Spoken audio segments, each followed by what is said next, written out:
G'day everyone, it's SDS SuperCoach providing SuperCoach content for you. I'm here to present a do and don't trade, do and don'ts for trading in round one specifically. We're just going to be talking about some things on what you should do, you shouldn't do when it comes to round one trading, because we do see a lot of anomalies with players being traded in and out as compared to later in the season, partially due to great to have some new faces in Supercoach, but sometimes they might need a little bit of guidance on how to help out your trade. So, joining me is Swiz from Supercoach Insider for the first time on my channel. Swiz, thank you so much for jumping on. Hey, Steve. Thanks, mate. First time, long time. First time, first time, long time. Yeah, all good, mate. Um, I thought I'd be getting in Swizz. I think this video makes sense as you're one of the OGs of Supercoach content creation. You've seen everything when it comes to Supercoach, so I thought it'd be a great discussion with you to talk about and help out some of the people out there that need a bit of help with trading in round one, because obviously we haven't got much data and we're just reading off what it comes when it's come to round one points and scoring and all that. So it's great to have you on. I appreciate it, mate. It's always a great time of the year, this, when we've got, you know, all the trades available to us and we're all, stressing about our teams and they're not looking as good as what we were hoping they would look like. And there's players there already on the bubble, which is very unique for this time of the year just because of the buy situation. And there's other players already, their break evens are blowing out. So, happy to talk trading with you, mate.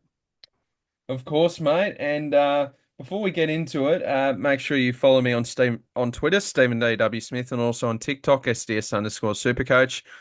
Swizz, where can we find you on the socials?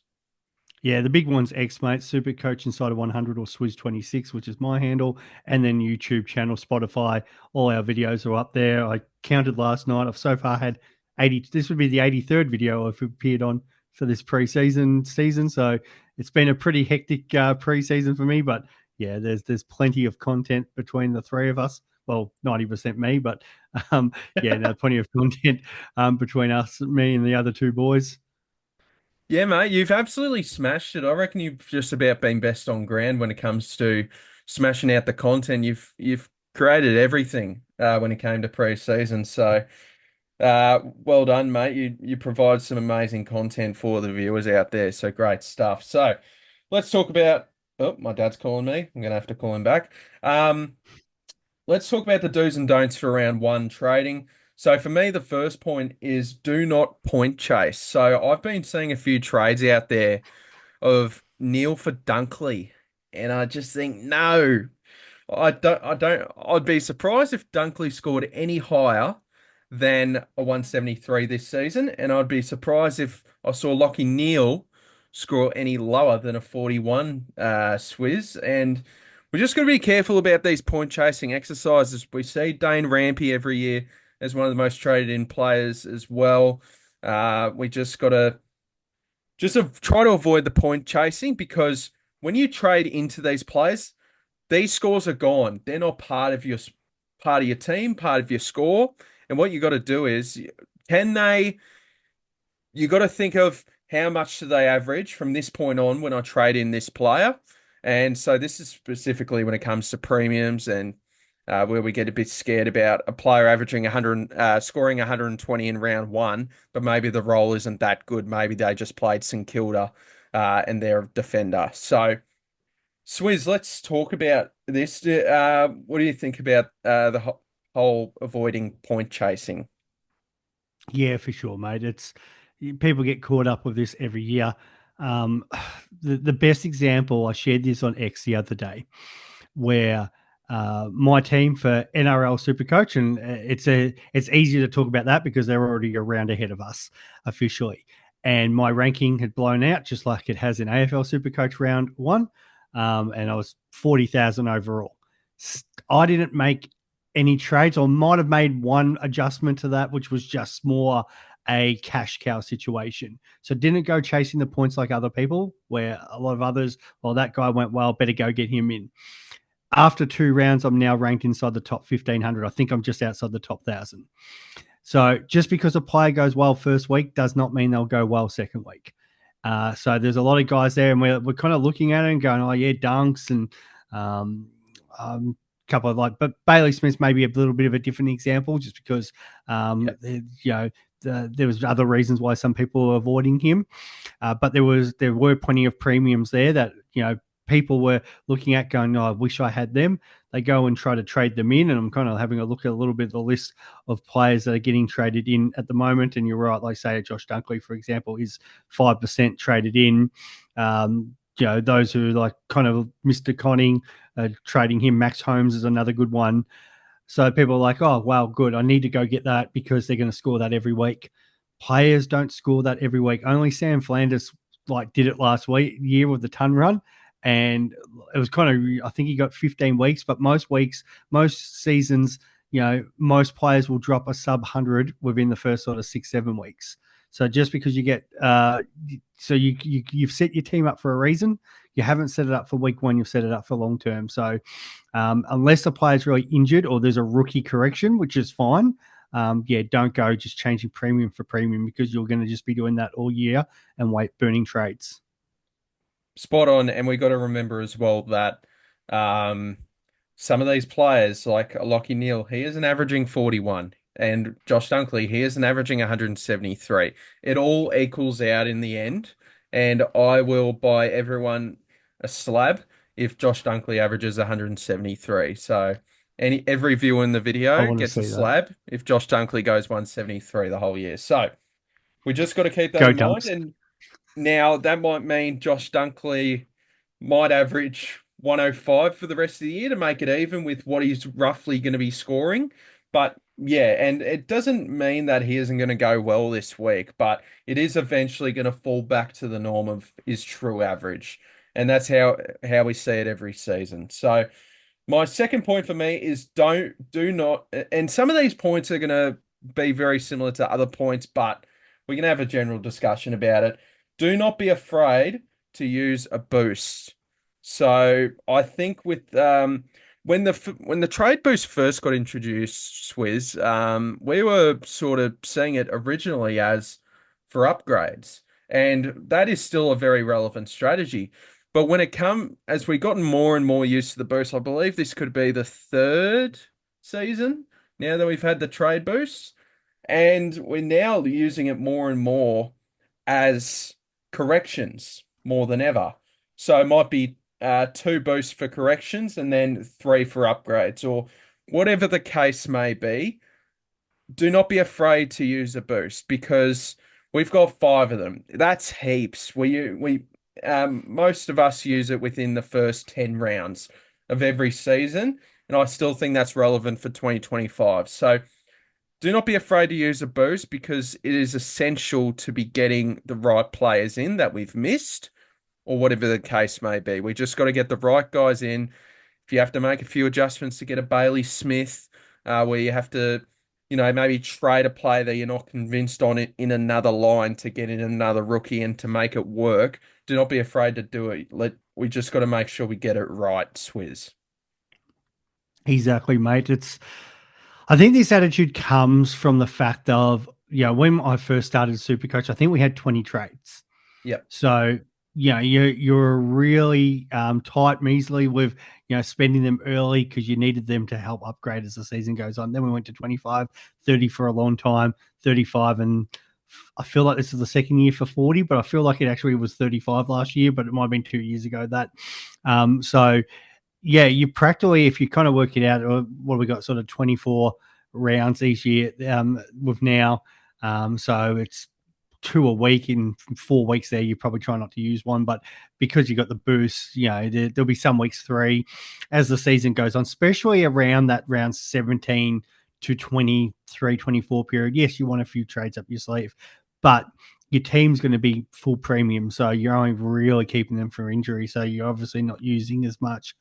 And we've found, because we have these extra trades, the teams that are aggressive and getting their team right are the ones that seem to be the ones up the top of the tree. So yeah, you very easily, if your team's right and you're happy with it, and you can save it, no problems. But if there are some issues with your team, especially more the rookies, and you feel like, yes, I've got all the mid prizes, here's a chance to correct, get it right.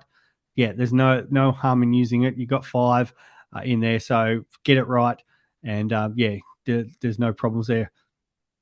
Yep, and the boosts can fly by pretty quickly, but we usually do it the right way. We're just making sure we correct the side, get it sorted, and then we use it for upgrades. Not many of us deal with boosts later in the season, and I don't think that will be the strategy again this year. I think we'll be looking to use them quite early. So yeah, full summary, just don't be afraid to use it. If you feel so good about these three trades that you're doing for your team, then there's no reason to not do it just because I might need the boost later, but just don't worry about it. Number three I've got is do Steve, I'll your say with that. research.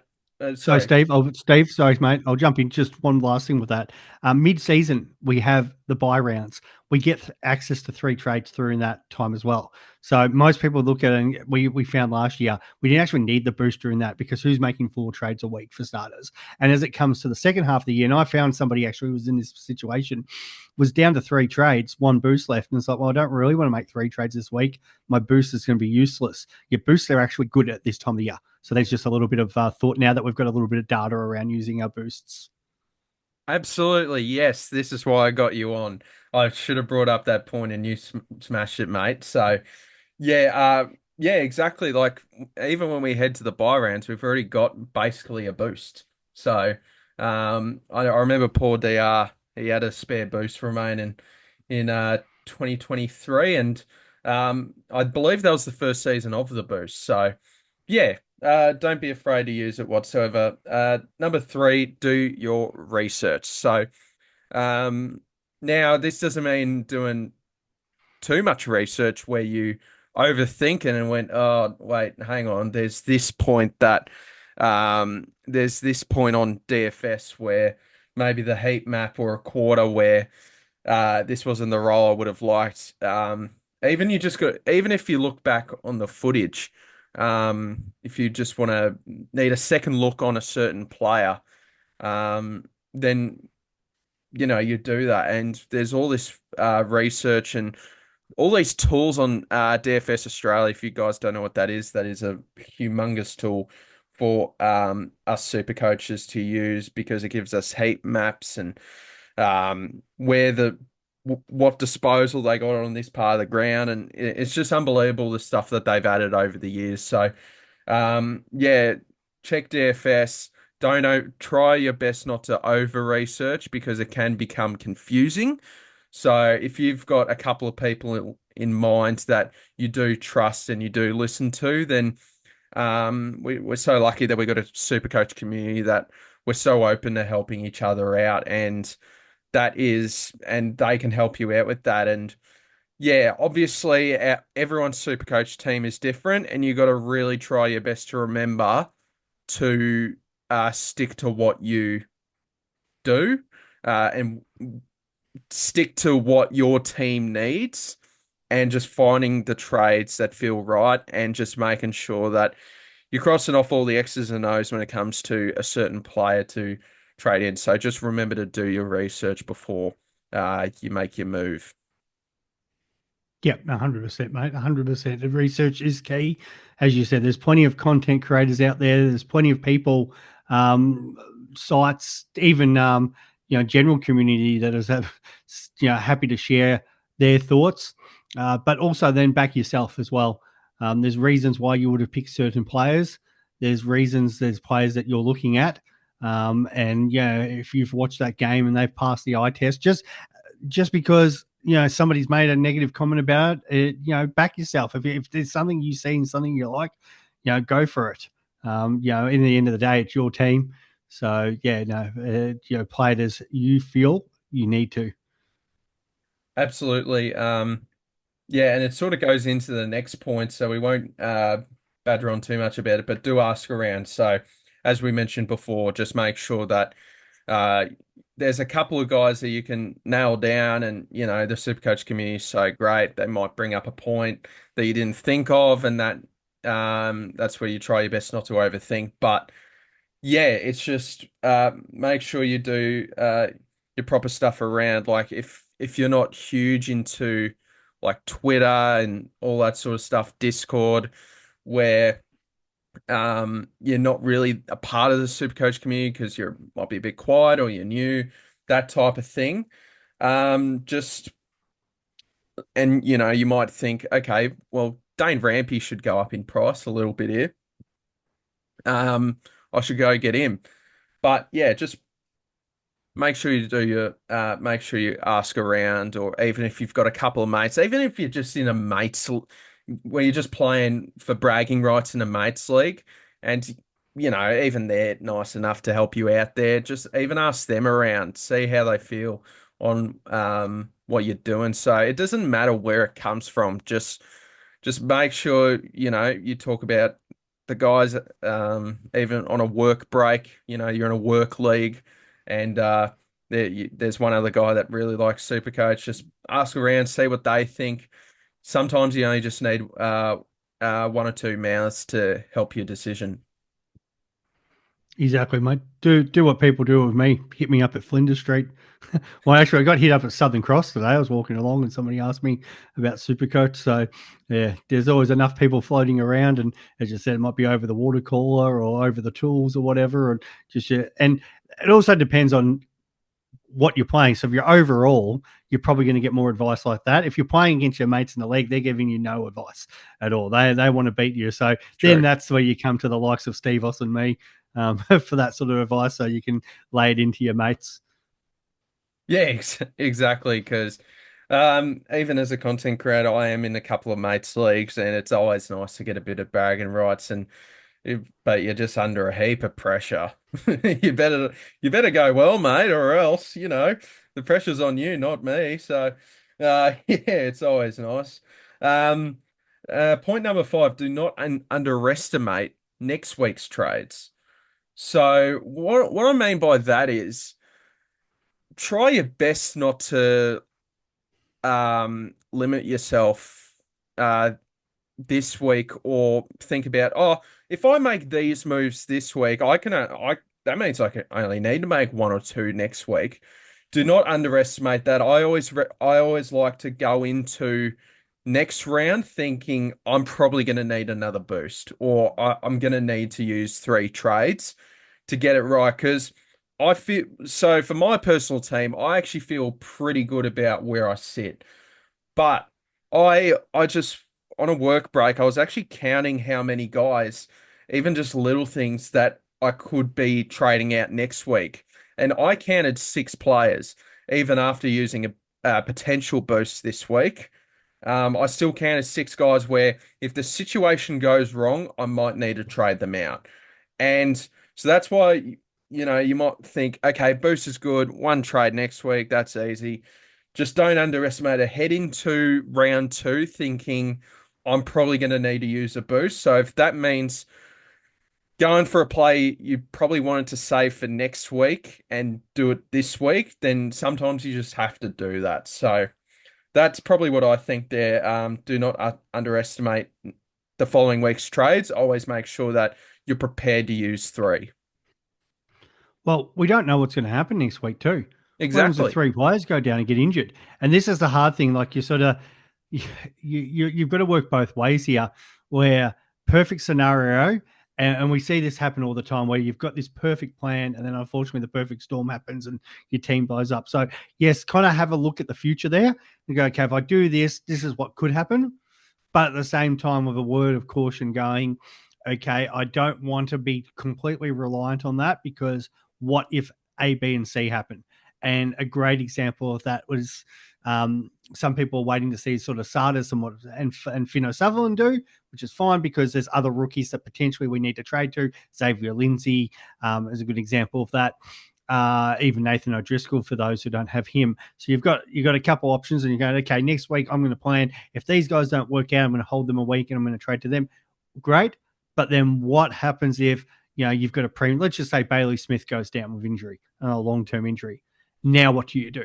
Because all of a sudden, you might have been focusing on this, and then maybe there's another rookie that pops up out of nowhere who's like Ned Long this week, for example. Some people looking at him and comes out and scores 100, 110. And all of a sudden, like, oh, yikes, this guy's now in the bubble. We need to get him.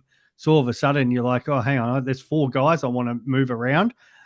So it's all right to miss out on one, but don't be locked in completely with your future trades, but just having a little bit of an idea, because if it works out, great, you've got a plan. But if it doesn't, you need to also have a backup plan.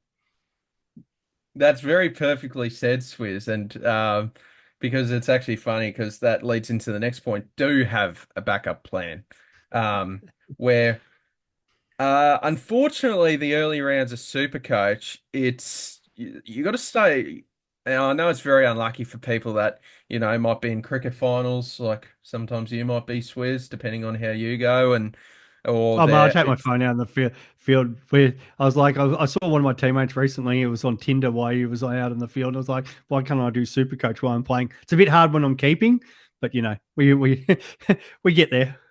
Yeah, and even just like if you're playing a practice match in footy, I get it. It's hard to avoid that, but so unfortunately, the early rounds you got to stay on your toes a little bit with knowing like subs and all that. Like, think about it this way: having a backup plan for Levi Ashcroft being named sub on Sunday, when most of our players have been locked in. What are you going to do? So you're going to have to think about that, or I know a popular guy, Riley Boss, who was sub last week. What if he's sub again?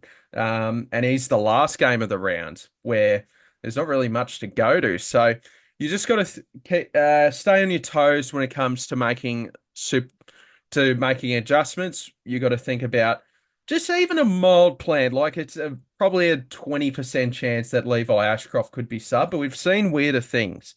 So just even having a little get out plan just in case some sort of thing happens is pretty important. So yes, unfortunately, if people do have plans on over the weekend and it's tough to get to your phone, it is even if you just even if you work on the weekend, if you can just grab a 1 minute toilet break to see what's going on with the subs and all that, then I think that does help you a fair bit.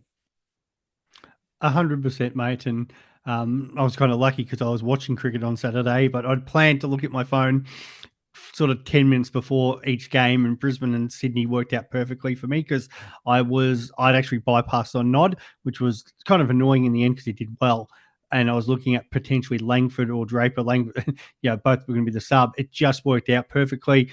The last minute injury meant Levi Ashcroft came on straight away on my team on the field because I knew that this guy's on the field, he's scoring well. So, especially in these early couple rounds, you kind of get away with it a little bit now further on because we've got the flex position. So it has made it not as crucial as we go further on because so many people sometimes can't watch every game, every sub and stuff like that. So as we get less rookies on the field and there's premiums, it's going to take away a little bit of that where it was really mucking around people's team. But early on these first 2 or 3 rounds, it's really crucial if you get the opportunity. And depending on when you work, like I work shift work, so sometimes the night games are a little bit harder. And I understand some people out like there, but usually, there's ways around it. You hope that you can kind of, as your Steve said, get on break or kind of plan around. And we're not talking about sitting on your phone for 4 hours and stuff like that. Literally, like subs come out an hour before the game. So somewhere between that hour and the game starting, you don't want to be right on time because you want to give yourself 5-10 minutes. But you literally, if you can plan 2.5 minutes, as Steve said, go to the bathroom if you're working, whatever, and just have a look. Subs, cool, and it might be you might only need 5 seconds. Look at the subs, cool. None of them are on my field, excellent. Where if it is, oh yeah, crap. Okay, now I can just quickly do the old switcheroo. Yep, my word. And one thing I personally do now, other people have got certain tactics, is there is a Twitter account that just announces all they tweet about is the subs and the late changes, if there are any. So that's a personal account that sorry, not a personal account. It's an account on Twitter that I just leave my notifications on, and it is a really helpful tool to just when you get that notification. they tell you straight away, subs, and if there's any late changes. So that's a personal thing I do. That's how I keep on track, where you can look at it for 5 seconds, like what you were talking about, Swiz, and just go, oh yeah, cool. That Arthur Jones sub, awesome, good for him.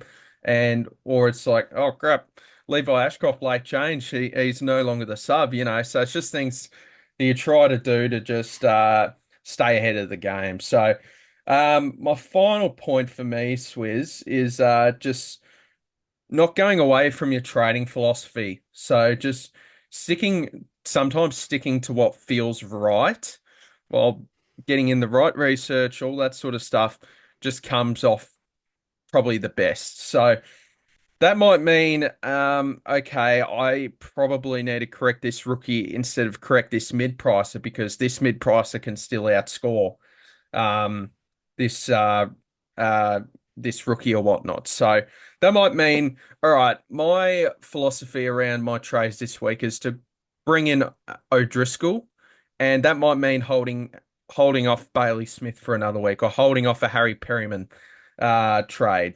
That sort of thing where you just if you've had a good season in the past, you got to try to remember what your thought process was before making the move. And you just got to keep reminding that to yourself because, like, for me personally, I went away from that last season. Because previous seasons I had a bad starting team, but traded well to get through it. Where last year I had a good starting team, but I went away from my trade philosophy, just trying to get too cute with my trades. And sometimes you just got to stick to what you know feels right and what you know can get a good result. Yeah, mate. I definitely think that it's you. You know, we all have our sort of, as we were saying earlier, you sort of got your plans. You're backing your own instincts, and it's easy to go away from that. It's easy to get caught up in the hype. It's easy to get caught into the trap. A great example for that is Sam DeConning from Geelong. So I've seen a lot of people looking at trading him in this week. I think he may be the second highest person. He is the second highest person at time of recording for trading in, and is the most for Harry Perryman as you've got up there. So people are like, oh, well, he scored 100. I want to get him in. And then the question that people are asking is going, hang on, why didn't you start him? Because we knew this guy could score. We knew if he's got the role in the ruck, he's going to score. The issues haven't changed for him. In 3 or 4 weeks' time, they play Melbourne. He's not playing ruck against the Ds. So he either's playing centre half back that day or he's getting left out. So we don't know exactly how that's going to go. Maybe they're playing a two-ruck system. Who knows? But we know they are playing. If Reece Stanley's fit, they're playing Reece Stanley up against Gorn. Geelong have been clear about this from the start. Yep. So that was one of the reasons why I wasn't picking DeConning, because he could go 100, 100, 100, make some cash early. And then he's going to have that centre half back score, which most of the time, like he could still go, well, Sam Taylor scored 139 from the back line the other day. So things can happen. But most likely, DeConning's got enough history there where he usually scores a 50 or a 60, which then completely shatters his cash making. We get that one spike, maybe slightly, and then it'll come down because that'll be in his rolling cycle. So what has changed from people? What have you seen different? Because we've seen exactly what we knew. So people here start getting sucked in because they see a score, they hear the talk, the hype. So back what you're thinking. And I think that's probably the best example I can give for that. Absolutely, Swizz. Yeah. Yeah, they're just a few. They're just the points that I think comes important when it comes to making round one trades. So, yeah, you brought up. Thank you for being a part of this, Swizz. You're fantastic. You brought up some great points. Obviously, before me personally becoming a content creator, I listen a lot to listen a lot of your work, and I know you've been through the ringer, like 20 trades when you started and all that. So I knew you were the right guy to get on. So thank you so much, mate. Anytime, mate. We're always happy to jump on and chat stuff with you, mate. It's we've got a good history, so yeah, I hope the community is getting something out of this and enjoying your work. Nah, thank you so much, mate. And yeah, good time. Hopefully you guys found that pretty insightful. Not a video that I've ever sort of done before, but I guess it was sort of a busy day at work, so a bit of a late thrown together idea that turned out all right. So thank you guys so much for watching, and we'll see you in the next video. Cheers.